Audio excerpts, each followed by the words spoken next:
we think about fretboard fluency as guitarists, and specifically in the category of scales, there are a few exercises that come to mind as the be-all, end-all, the most comprehensive challenge to our knowledge, and, I suppose, by virtue of that challenge, if we are able to perform it, proof that we're fluent.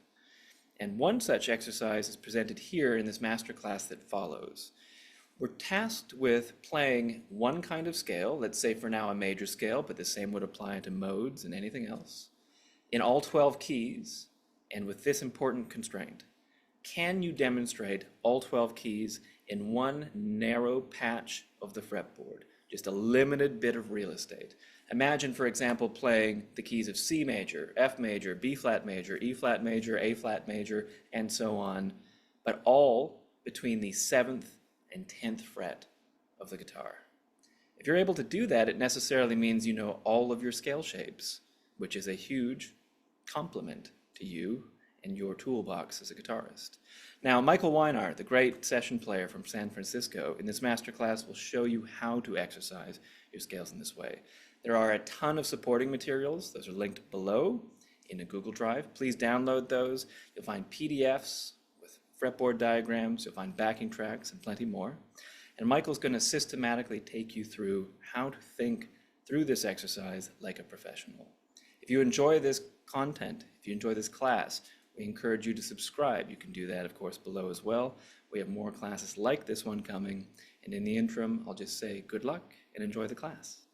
By the end of today, what we're going to start to see and look at is the ability to play all 12 major scales in one limited area of the neck, rather than needing to always see everything organized in this direction, which eventually we do want to see, but it's pretty powerful and pretty empowering to be able to play through all of your keys in one limited area of the neck.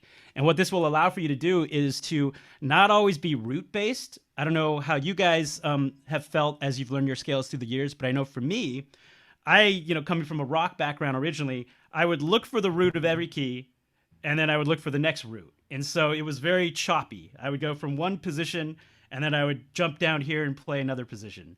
And so instead of needing to see scales in that way, in that form of organization, we want to be able to see it lay out where we can kind of voice lead, we can connect our ideas in a limited space, especially if we're playing through complex changes. So I'm going to pull up a PDF and just kind of share with you guys a little bit about this system so you can start to visibly see it.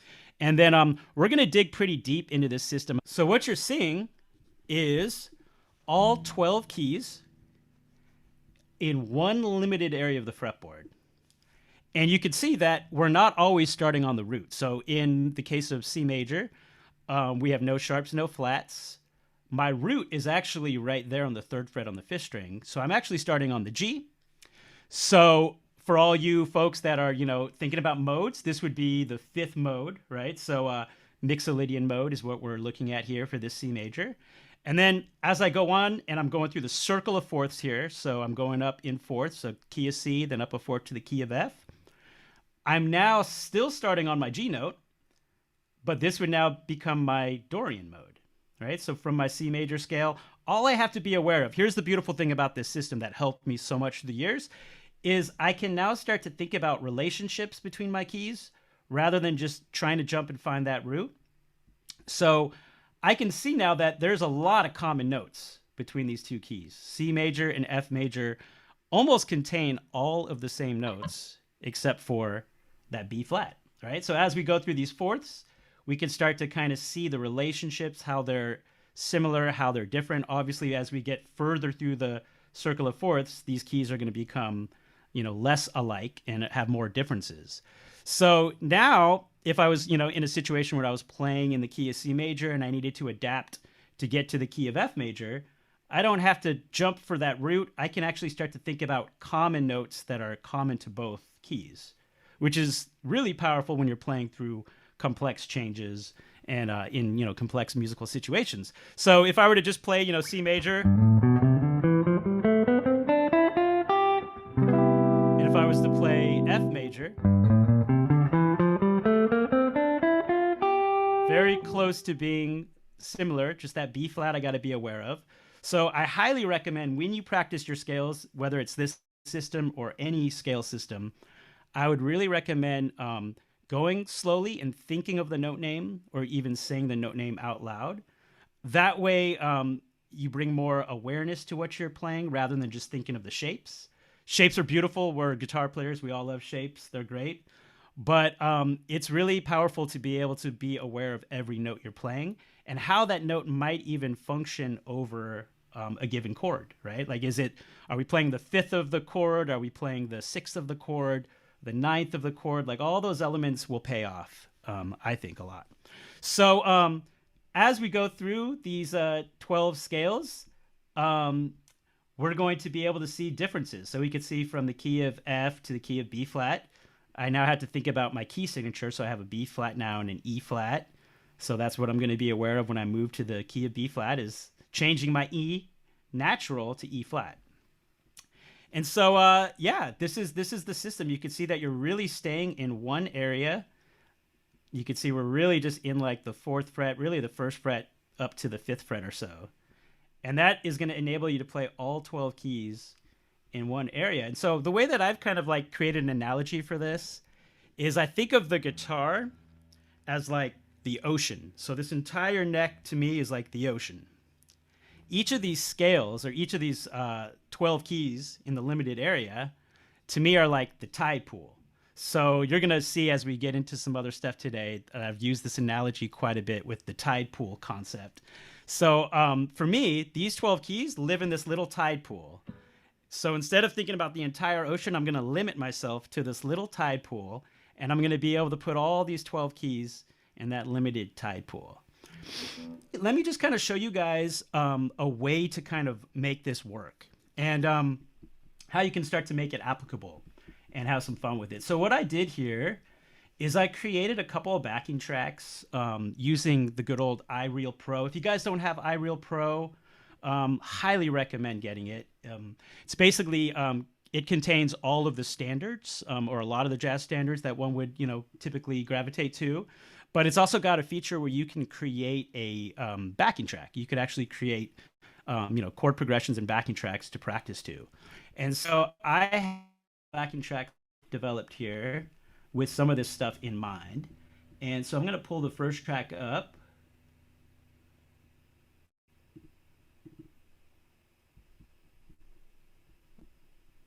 And show you guys how you can start to use this information. So actually, let me ask you this. The couple chords that we're going to use in this first track, and I'm going to see about sharing it so you can see the chords that we're going to use.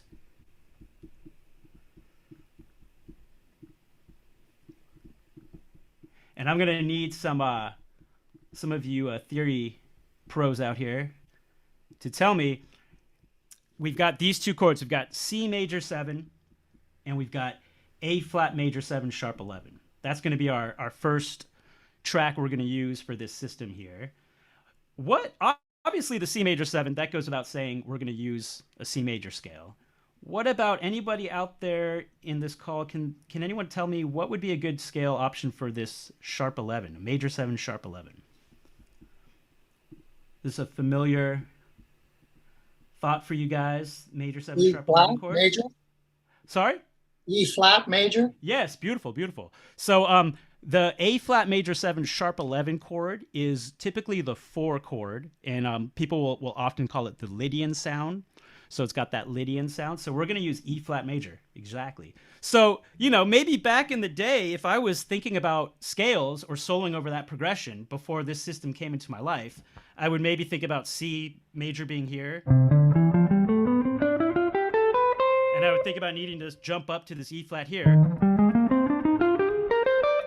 Right? So I'm definitely jumping quite a bit up, right? I'm going from the 8th fret C note, and then I'm jumping up to my 11th fret, so there's a lot of movement there. And I'm also targeting just the root. I'm thinking really about needing to get to my root. But I can actually go back to this C major right here, starting on the G note, which will be on that PDF. And I'm playing that Mixolydian scale. And then I can actually start that E flat major scale on the same note. I'm starting on G. That's a common tone, right? So now as we start to use these scales, we could start to see that there's notes that we could kind of lean in on that are, a part of both keys. We don't have to always look for the root. We could think about what are common notes between those two keys, and we can kind of really lean in on those notes and develop our themes, our motifs, our melodic ideas, right? So now if I went down the E flat major scale, let's say I'm here at this G note,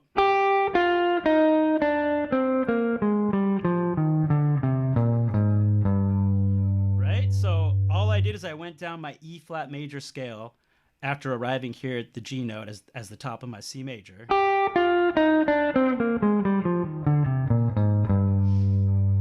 I'm not really needing to move at all. I'm still in that same area, and I can connect my ideas a whole lot smoother.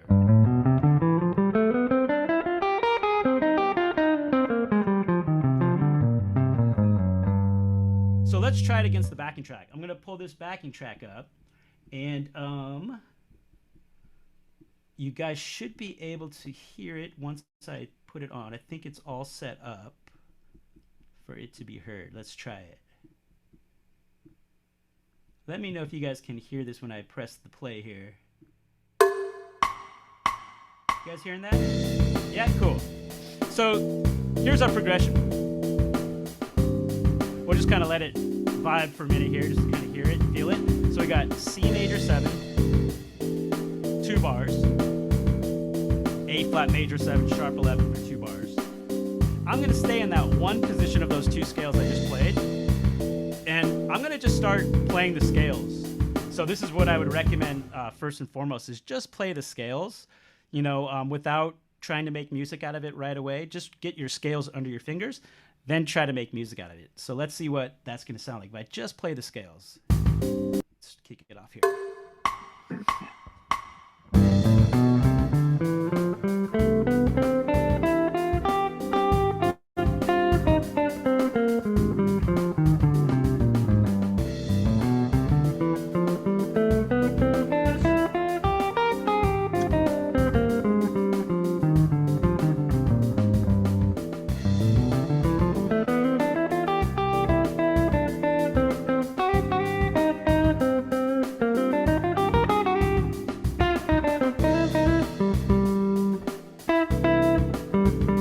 Common notes. So G note is a common note.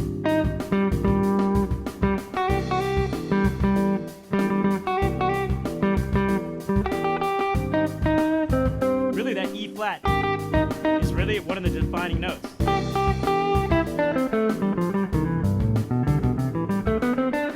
There's that E flat.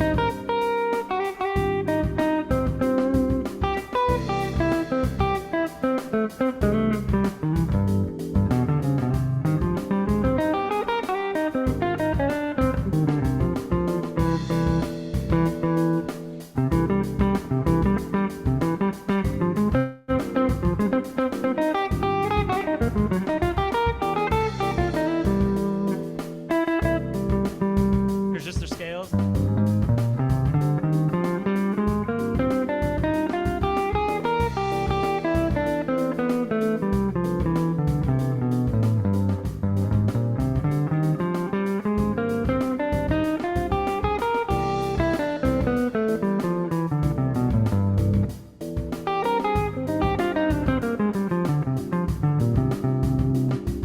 So that way I'm able to really start thinking about those common notes and connecting things in one limited area. And, a lot of great guitar players, probably a lot of players that you've watched on YouTube and whatnot, talk about the power of isolating an area on your fretboard and getting to know that area really well and then moving through the neck. So that's basically what we did is we stayed with C major and then we moved to our E flat major scale. And we applied that over our 2-chord progression, C major 7, A flat major 7, sharp 11. So this is where we're going to get a little deeper into some things here in this next PDF. And this will apply all the mode information. And going with the with the tide pool theme, because yeah, that's my analogy. I don't know, that just kind of came to me as I was organizing some of this information. I was thinking about the neck as being the ocean and us being in this smaller part of the neck as being like our tide pool. And so in that tide pool, we want to get accustomed to all that lives inside that tide pool of our neck. So this is actually going deeper. This is totally related to the PDF. It's laid out in the same way. So you've got all your fourth C major scale, then going up a fourth to F major. So it's leading you through the circle of fourths in the same way as the other PDF. Nothing is different in that regard. It's just going to show you the tabbed out version of those scales and then also the music notation. So this would be the mode up above as well. So for that C major scale that we first saw in the PDF, we're playing the Mixolydian mode. So starting on the G note, playing the Mixolydian mode. And then what I did just to take it a step further is, because the other thing you could do as you get acquainted to these scales is you could start to think about what are the chords in my key, right? So that's the next step to kind of deepen your understanding of all this tide pool theory, is what chords do I have in the key of C major? And so if I start on a G note, the first chord we would have in the key of C major is G7. That's our 5 chord, right? So then we could start to build in our triads, right? So if I think G7, my triad would be, right, G, B, D. I'm sure a lot of you guys have gotten your triads under your fingers, but we got our G, B, D. That's living inside that Mixolydian mode. So all that is contained in that Mixolydian mode. So then I would go on to my next note, which is A of my scale here. So there's my A note. And if I think about what chord is the A note based on in my key of C major, it's A minor 7, my 6th chord. So then I can play my A minor 7, or just in this case, just A minor, 3rd, 5th. So now I have G7, A minor, B minor 7, 5, C major, D minor, E minor, F. So I'm using my positioning to now start to see all the triads that live in that Mixolydian C major scale. So here's that scale again.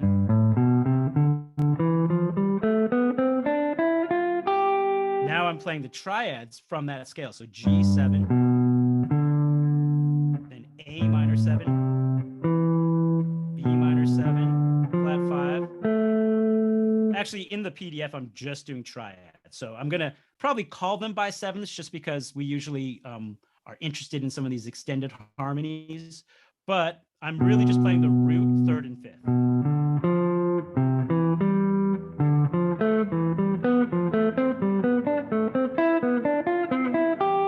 5th. So you'll see that on the PDF. Let me show it one more time here.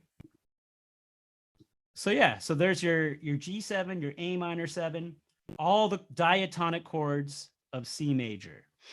And that's going to be important. It's going to be important to be aware of what chords belong to certain keys.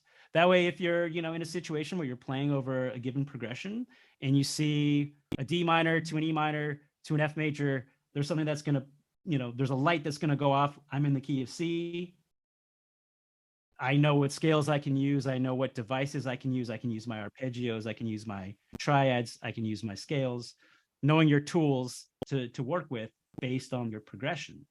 So as you move into F major, same thing. So here's now my Dorian scale. So this PDF will give you all the modes of that other PDF we were looking at. So F major, starting on the G note, is the Dorian mode. So that would sound like... Right, so there's my Dorian mode. Here's all the chords, the diatonic chords of F major. So we've got the G minor 7, A minor 7, B flat, C7. So that's the first couple keys. I know this is starting to probably get into some deeper types of stuff. So yeah, so let's look a little deeper of how I like to practice this stuff, or how I would practice it when I was first getting an awareness of this way of thinking about scales. Is I would also use it through all the different keys. So you'll see here, this is now going through all of the keys And what I'm going to do is I'm just going to play through the PDF you guys have, which is going through the circle of fourths, and I'm just going to play the scales of that so you can kind of hear how this information would be used. So really what it is it's just all 12 keys. And you could even follow along if you'd like on the PDF that shows you all the major scales there, the going through circle of fourths. That's basically what I'm drawing from. And I'm just going through all those keys in fourths, and I'm going to play along here with this track. And I will maybe take it a couple times through. I'll just start playing just the scales only. You're going to hear me just playing the scales, and then maybe I'll start like try to make music out of it and actually be more melodic with it. So here it comes.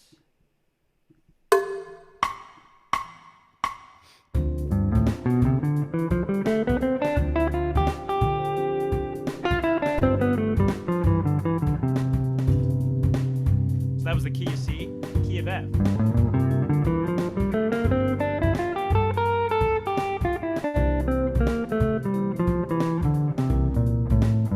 Key of F, now key of B flat.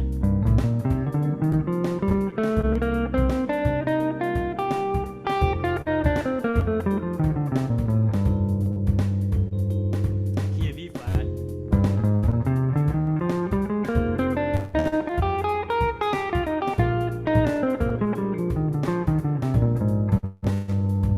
Key of A flat.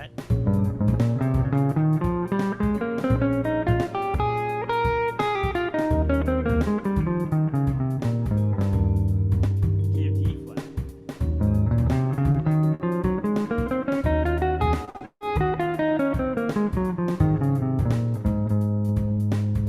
Key of G flat.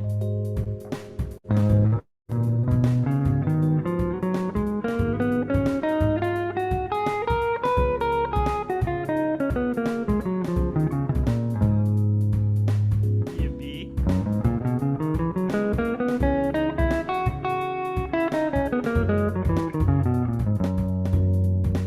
Key of E.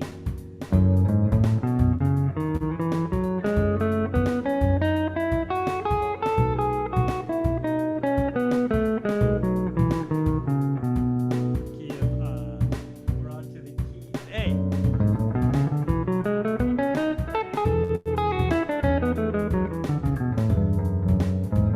Sorry about that. Then D.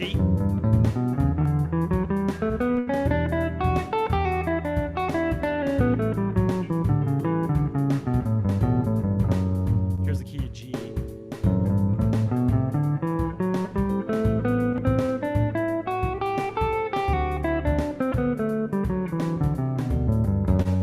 So that's all 12 keys.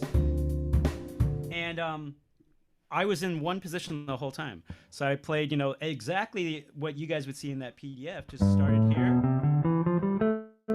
C major, started my F, same area. So that allows you, if you do that, I mean, this is the first tide pool, the way we can think of it. Then we would move up to the next tide pool, which would be starting at around the 5th fret. And we would basically do the same process. So this is like a lengthy process of developing all this content in these zones, right? Or you could think of it as little neighborhoods on the fretboard. So then I would move up here, and I would also go through my 12 keys in the next area. And then you'll see other modes will be at play. So if I started on the A note here, I would now be playing through C major starting on the A note.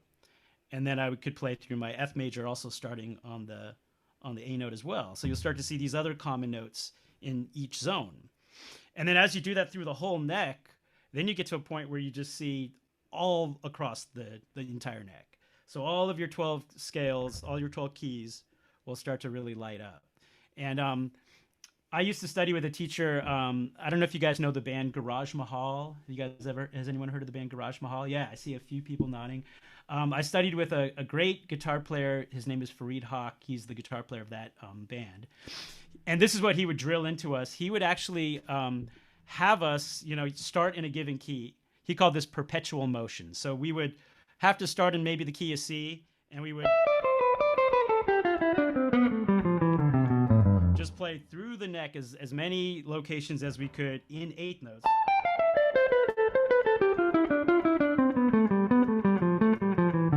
And then he would count us in. He'd be like, 1, 2, 3, 4, key of A flat. And wherever we were, we had to adapt. So this system that we kind of got into today is kind of a means to start really being able to bridge that gap where you could see how these scales and these keys intersect, so that we're no longer needing to, jump from one position down to another position and find that root. We could start to think about those common notes. We could start to bridge those gaps together.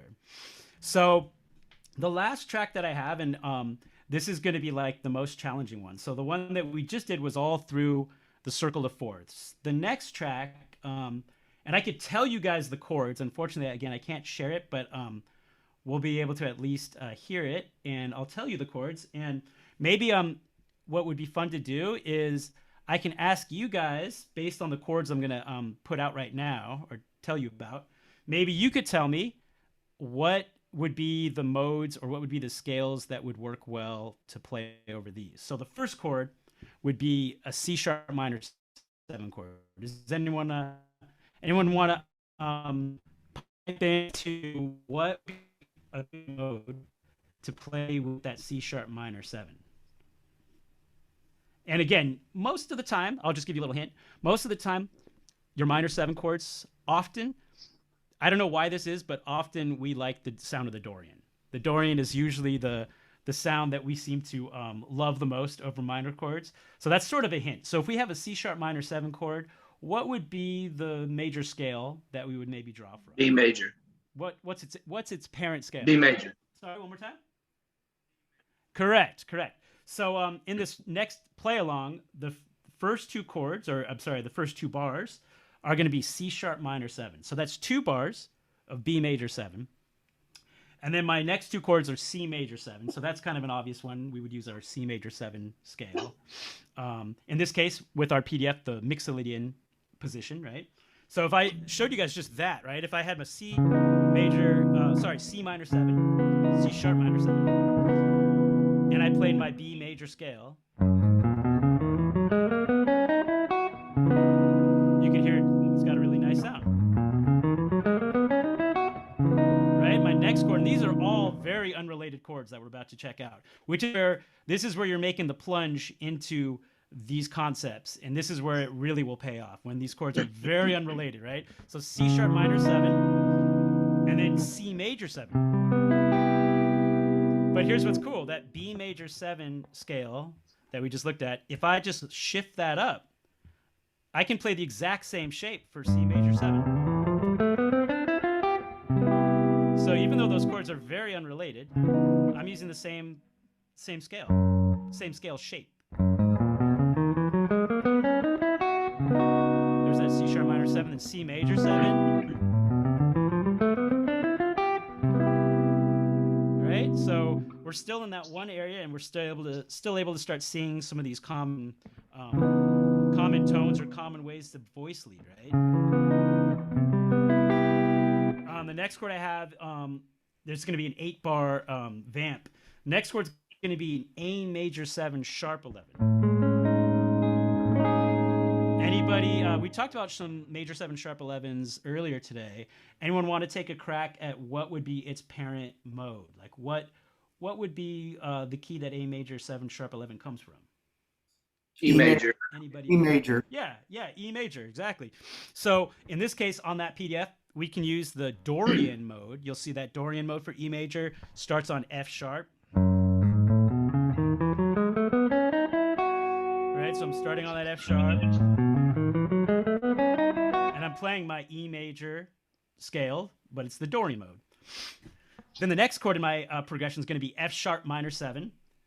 If we think about that minor 7 is again being like a Dorian sound, then we could stick with E major 7 the whole time. So I'm going to just stay on the E major 7 for those 2 bars. So for A major 7 sharp 11 and for F sharp minor 7, I can stay with E major. And then we get an F major 7 chord, which is going to be obviously F major. And on that PDF, we'll use the second mode, which is our Dorian. And then lastly, we have a B7 chord, which usually our dominant chords are the 5 chords. So does anyone want to take a crack? What key is B7 from? Still doing E. Yeah, exactly. So we've got a couple instances where E major. So if we break it down, we've got B major for the first two bars, C major for the next two bars, E major for two bars, F major, and then back to E major. So that's a lot of harmonic movement, but with this way of thinking about our scales, we could keep it all in that general area. So I'm going to now play over these changes for you guys. And I'll just start with just the scale, just keeping it nice and simple, just running up the scale, and then I'll try to get a little more interesting with it. So let's see. I'm going to grab a hold of this in the good old iReal Pro, and you guys should be able to hear this. And yeah, if you guys, and again, all this stuff is coming your way. I'll make sure Kurt gives you all this stuff, so you could definitely apply some of this stuff. I apologize that we can't share it in some of the best ways possible, but those chords are going to be, again, C sharp minor 7 for 2 bars, C major 7 for 2 bars, A major 7 sharp 11, F sharp minor 7 to F major 7, then to B7. And that's going to sound like this.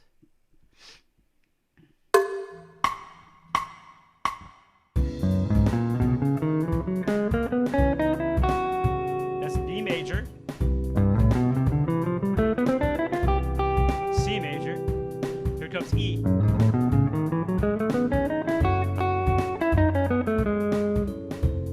F. Then E.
That's just using all those scales in one limited area. And this progression, actually, if any of you guys are Guthrie Govan fans, any like Guthrie Govan fans out there, I actually came upon yeah, cool, Tim, I see your hand.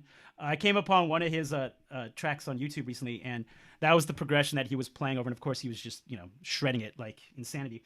But I took that progression as like an exercise, because all those chords being unrelated, it really forces us to, you know, really need to navigate things. And that's the fun with, you know, you don't have to be a jazz player. It can be, all this stuff can be related to rock or anything that involves chords that are not related by key.